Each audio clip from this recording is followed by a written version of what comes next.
இப்போ நம்ம நாட்டில் வந்து குழந்தைங்கள ஸ்கூலில் சேர்க்குறது 2ம் ஈக்குவலாக தான் சேர்க்குறோம். பாய்ஸ், கேர்ள்ஸ் ஈக்குவலாக தான் ம். சேர்க்குறோம். அவங்க காலேஜ் வரைக்கும் ஈக்குவலாக தான் படிக்கிறாங்க. வேலைக்கும் போகிறாங்க. பட் ஒரு கட்டத்தில் ஃபேமிலி பார்க்கணும் அப்படின்னு வரும்போது, உமன் தான் வந்து அத கிவ் அப் பண்ண வேண்டியதா இருக்கு. அத எப்படி பார்க்குறீங்க நீங்க? இப்போ இத நம்ம வந்து கொஞ்சம் டீப்பரா பார்க்கலாம். இப்ப நீங்க சொன்னீங்க, குழந்தைங்கள வந்து ஒண்ணா தான் சேர்க்குறோம். காலேஜ் வரைக்கும் ஒண்ணா தான் போறாங்க. இப்ப ஜாப் வரைக்கும் கூட ஒண்ணா தான் போறாங்க. அப்புறம் ஃபேமிலின்னு வரும்போது விமென் வந்துட்டாங்கன்னு. இப்ப இதுவே ஒரு பெரிய அச்சீவ்மெண்ட். ஒரு 50 வருஷம் முன்னாடி பொம்பள புள்ள தானே எதுக்கு ஸ்கூல்ல சேர்க்கணும்னு ஒரு கட்டத்துல இருந்து ஸ்கூல்ல சேர்க்க ஆரம்பிச்சோம். பொம்பள பொண்ணு தானே எதுக்கு டிகிரி படிக்கணுன்றதுலேருந்து இப்போ டிகிரிக்கு ஆரம்பிச்சிருக்கோம். படித்து காலேஜ் முடிச்சிட்டாலா கையோட கல்யாணம் பண்ணுங்கன்றதை தாண்டி இன்றைக்கி வேலைக்கு போக ஆரம்பிச்சிருக்காங்க. வேலைக்கு போன 2 வருஷத்துலேயே கல்யாணம் பண்ணுறதுலேருந்து இல்லை பரவாயில்ல அவளும் ஒரு ஆப்பர்ச்சுனிட்டி பார்க்கணும்னு சொல்லிட்டு ஒரு 5 வருஷம் தள்ளி. So it is a journey that step by step we are taking up. ஸோ இப்போ நம்ம ஒரு 3 படி தாண்டிட்டோம். நம்மளுக்கு இன்னும் பல படிகள் போக வேண்டியது இருக்குது. ஸோ அடுத்த படி தான் இப்போ நீங்கள் சொல்கிற கட்டத்தில் நம்ம வந்து நின்றுட்டுருக்கோம். விமன் ஆர் கிவிங் அப் அப்படின்றது. இப்போது வந்து எல்லா கேசஸ்லையுமே அது வந்து கிவ் அப் வந்து நடக்கிறதில்ல. ஏன்னா இதுக்கான கிரெடிட் வந்துட்டு விமெனுக்கும் நம்ம கொடுக்கணும், மென்னுக்கும் நம்ம கொடுக்கணும். ஏன்னா சில பசங்க அவங்களும் கிளியராக இருக்காங்க. இல்லை எனக்கு ஒரு வேலை பார்க்குற பொண்ணாக தான் வேணும் அப்படின்ட்டு. ஃபினான்ஷியல் மட்டுமே அதுக்கு ரீசன்ஸ்ன்னு நம்ம சொல்லிட முடியாது. சில பசங்க அதையும் விரும்புகிறாங்க. நாளைக்கு வந்து எனக்கு வந்து என் ஆஃபீஸ் ரிலேட்டடாக நான் ஒரு கான்வர்சேஷன் வச்சுக்கணும், இல்லை இன்வெஸ்ட்மெண்ட்ஸ் ரிலேட்டடாக நான் பேசணும் அப்படிங்கும்போது என் பார்ட்னருக்கு அந்த நாலேஜ் இருந்தால் நல்லாயிருக்கும். எனக்கு ஒரு சோஷியல் சர்க்கிள் இருக்கிற மாதிரி அவளுக்கும் ஒரு சோஷியல் சர்க்கிள் இருக்கிறத வந்து சில பசங்க விரும்புகிறாங்க. It is equal to socialise, it is equal to have that intellectual conversation with my spouse அப்படின்றத சில ஆண்களும் விரும்புகிறாங்கன்றது தான் ரொம்ப வந்து நம்ம வந்து அப்ரிஷியேட் பண்ண வேண்டிய விஷயம். ஸோ ஸ்கூலில் ஆரம்பித்து காலேஜ், வேலைக்கு போய் அதுக்கப்புறம் ப்ரெக்னென்சி, ரிட்டர்ன்னு ஒவ்வொரு ஸ்டெப்பாக நம்ம போயிட்டே இருக்கோம். ஸோ நீங்கள் சொல்கிற மாதிரி 100% ஃபால் பேக் இல்லாத ஒரு தருணம் வர்றதுக்கு நம்மளுக்கு இன்னும் நிறைய நாட்கள் இருக்குது. இப்போ 2025ல உமன் வந்து இந்தந்த பிரச்சனைலாம் ஃபேஸ் பண்ணுறாங்கன்னா என்னன்னு சொல்லுவீங்க? இன்னும் காமனாக இருக்கிற சேலஞ்ச் வந்துட்டு ப்ரெக்னென்சிக்கு அப்புறம் நிறைய பேரால் வந்து ஜாபுக்கு வந்து திரும்ப வர முடியறதில்ல. இன்றைக்கி காலேஜ் முடித்து வேலைக்கு வர வரைக்கும் எப்படியோ வந்துடுறாங்க. ஓரளவுக்கு பேலன்ஸ் பண்ணி கொண்டு வந்துடுறோம். பட் கல்யாணத்துக்கு அப்புறம் கூட வந்து they are continuing. But after child birth அந்த ரிட்டர்ன் ஆஃப் ஒர்க் அப்படின்றது தான் நம்மளுக்கு வந்து ஒரு பெரிய சேலஞ்சாக இருக்குது. காரணம் வந்துட்டு சப்போர்ட் சிஸ்டம்.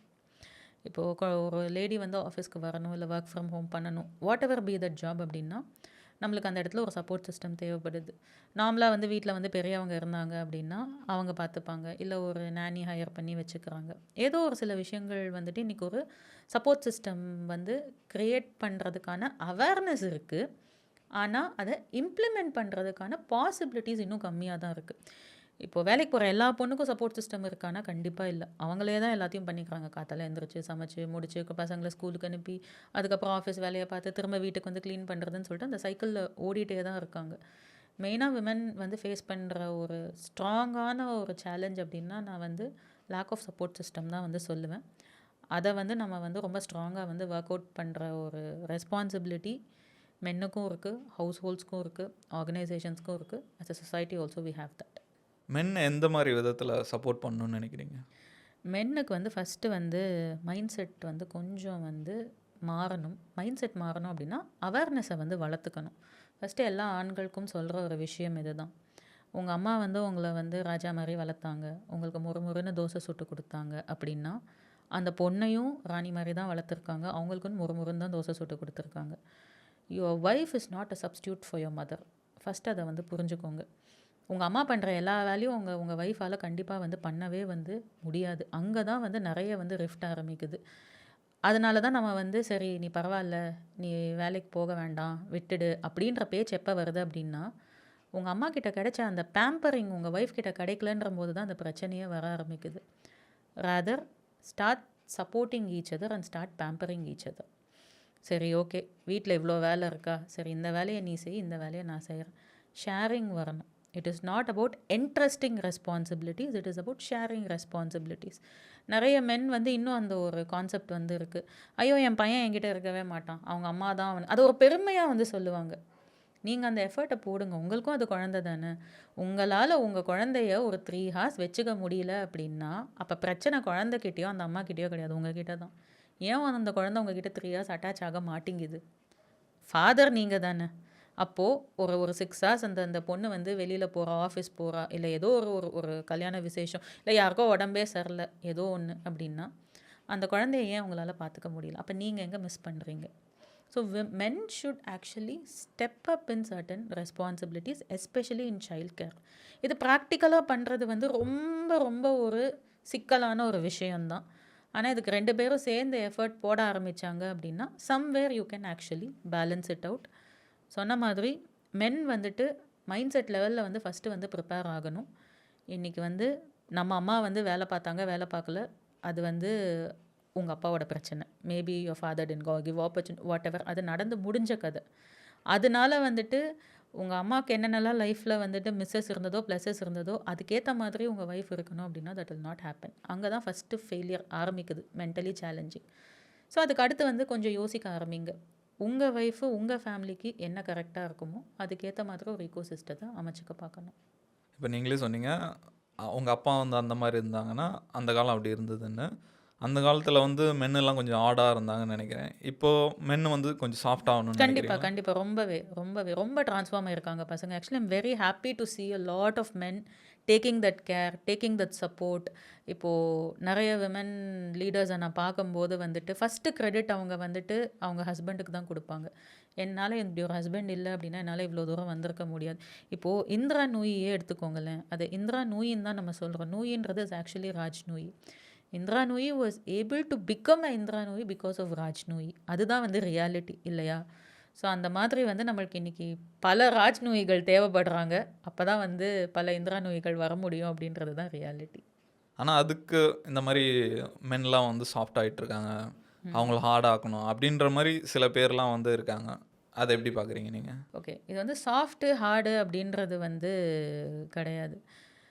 இப்போது ஒரு சேஞ்ச் நடக்குதுன்னு வச்சுக்கோங்களேன். இப்போது அது வந்து அதை அப்சர்வ் பண்ணிக்கிறதுக்கு நம்மளுக்கு வந்து டைம் ஆகுது. ஏன்னா நடுவில் வந்து ஒரு பீரியடில் வந்து காலங்காலமாக மைண்டில் வந்து ஏற்றிட்டோம், பெண்கள் இதெல்லாம் செய்யணும், ஆண்கள் இதெல்லாம் செய்யணும் அப்படிங்கும்போது. இப்போ 2 பேருமே அதை உடச்சிட்டு வரோம் அப்படிங்கும்போது 2 சைட்லேருந்துமே ரெசிஸ்டன்ஸ் வந்து வர ஆரம்பிக்குது. இன்ஃபேக்ட் சில பெண்களோட அம்மா அப்பாவே வந்து இன்செக்யூர் ஆவாங்க. போதும் நீ இவ்வளோ வேலை பார்த்தல, இதோட போதும், எதுக்கு அடுத்த ப்ரமோஷன் எல்லாம், அப்புறம் எப்படி குழந்தைங்கள பார்த்துப்பேன்னு சொல்லிட்டு சம்டைம்ஸ் பொண்ணுங்களோட அம்மா அப்பாவே கூட பேச ஆரம்பிப்பாங்க. இன்ஃபேக்ட் மாமனார் மாமியார் சப்போர்ட்டிவாக இருப்பாங்க, ஹஸ்பண்ட் சப்போர்ட்டிவாக இருப்பாங்க. ஆனால் பெண்களை பெற்ற தாய்மார்களுக்கு அந்த பயம் இருக்கும். எங்கே நம்ம பொண்ணு ரொம்ப கரியரில் போயிட்டா அவள் பிள்ளைகளை அவள் பார்த்துக்காம போயிடுவாளோ அப்படின்ற ஒரு ஃபியர் வந்துட்டு இந்த சைடான ஒரு மெட்டர்னல் ஈகோசிஸ்டத்தில் இருக்கிறதும் ரொம்ப காமனாக தான் இருக்குது. ஸோ அந்த மெட்டர்னல் ஈகோசிஸ்டத்துலேயும் வந்துட்டு அந்த ஃபியர் வந்து கொஞ்சம் வந்து இருக்க தான் செய்யுது. அதே மாதிரி பசங்க இதுலேயும் வந்துட்டு என்ன அவன் ஒய்ஃபுக்கு வந்துட்டு இவ்வளோ சப்போர்ட் பண்ணுறான், இவ்வளோ விஷயங்கள் பண்ணுறான். ஏன்னா வந்து பையனோட அம்மா அப்பா வந்து அந்த மாதிரி ஒரு விஷயத்தை பார்த்ததில்ல. அதனால அவங்களுக்கு அது புதுசாக இருக்குது அப்படிங்கும்போது அந்த சேஞ்ச் எப்படி ஹேண்டில் பண்ணுறதுன்னு தெரியாமல் ரெசிஸ்ட் பண்ண ஆரம்பிச்சிடுறாங்க. அதுதான் அங்கே ப்ராப்ளமே தவிர இது நம்ம ஹார்ட் ஆக்கணும், சாஃப்ட் ஆக்கணும் அந்த மாதிரி ஒரு விஷயம் வந்து இல்லை. இன்றைக்கி காலகட்டத்துக்கு ஏற்ற மாதிரி அந்த ஃபேமிலி, அதாவது ஒரு ஹஸ்பண்ட், ஒய்ஃப், குழந்தைங்க, இதுதான் இன்றைக்கி டெஃபினிஷன் ஆஃப் ஃபேமிலியாக வந்து போயிடுச்சு. அந்த ஃபேமிலியை ரன் பண்ணுறதுக்கு அவங்க வந்து எந்த மாதிரி ஒரு ரூல்ஸ் வச்சுருக்காங்க, எந்த மாதிரியான ஒரு ரொட்டீன் வச்சுருக்காங்க, எந்த மாதிரி விஷயங்களை நான் பண்ணுவேன், இந்தந்த விஷயங்களை என்னால் பண்ண முடியாதுன்னு அவங்க வச்சுருக்காங்களோ அதில் லைஃப்பை கொண்டு போங்கன்னு சொல்லிட்டு நம்ம விட்டுடணும். அட் த சேம் டைம் அந்த husband and wife also should have that responsibility to maintain that balance across their grandparents. So sometimes வந்து என்ன ஆகும், பிஸியாக இருக்கும்னு சொல்லிட்டு குழந்தைங்கள வந்து காட்டவே மாட்டேங்கிறாங்க. ஸோ இந்த மாதிரி சில சேலஞ்சஸ் இருக்கும். இல்லை என் மாமனார் மாமியாரை வந்து கட் பண்ணிடுறோம். ஸோ நிறைய வீட்டில் நிறைய டொமஸ்டிக்காக நிறைய விஷயங்கள் வந்து நடக்க ஆரம்பிக்குது. அப்போ தான் வந்து நம்ம வந்து என்ன சொல்கிறோம், இவன் வந்து ரொம்ப விட்டு கொடுத்து போகிறான் ஒய்ஃபுக்கு, அதனால் வந்துட்டு நீ தான் தப்பு, நீ இப்படி இருக்கிறதால தான் அவள் அப்படி இருக்கா அப்படின்ற அந்த மாதிரி திங்ஸ் எல்லாம் வந்து நம்ம கொண்டு வர ஆரம்பிக்கிறோம். பட் அந்த கல்யாணம் ஆயிடுச்சு அப்படின்னா நம்ம பெண் வீட்டாரை ஒரு பவுண்ட்ரி வரைய சொல்கிறோம். அதே மாதிரி ஆண் வீட்டாரும் ஒரு பவுண்ட்ரி வரைஞ்சிடணும். 2 சைடும் பவுண்ட்ரி வரைஞ்சிடணும். இது இவங்களும் இன்டர்ஃபியர் ஆக வேண்டாம், அவங்களும் இன்டர்ஃபியர் ஆக வேண்டாம். Let those individuals run their own family and figure it out themselves. ஏன்னா இன்றைக்கி காலகட்டத்துக்கு இன்றைக்கி இருக்கிற டெக்னாலஜி, இன்றைக்கி இருக்கிற ஏஐ, இப்போ இது எல்லாமே வந்துட்டு அந்த 2 ஜென்ரேஷனுக்கும் புரிய போகிறதில்ல. அவங்களுக்கு நீங்கள் சொல்லி எக்ஸ்பிளைன் பண்ணி செஞ்சு நீங்கள் வின் பண்ணிட்டீங்கன்னா ஃபைன்.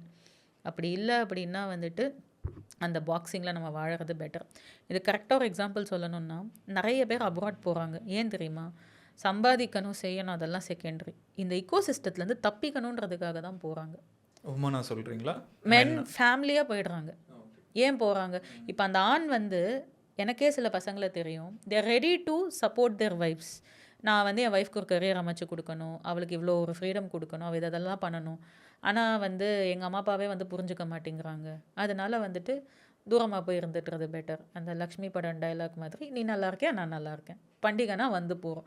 அந்த மாதிரி ஒரு பேட்டர்னில் வந்து நம்ம போயிட்டுருக்கோம். இது நம்ம யாரையும் வந்து ப்ளேம் பண்ண முடியாது. நான் சொன்ன மாதிரி this period of time requires this kind of an ecosystem for both men and women to thrive. அதை நம்ம எல்லாரும் அக்செப்ட் பண்ணி தான் ஆகணும். அவ்வளோ.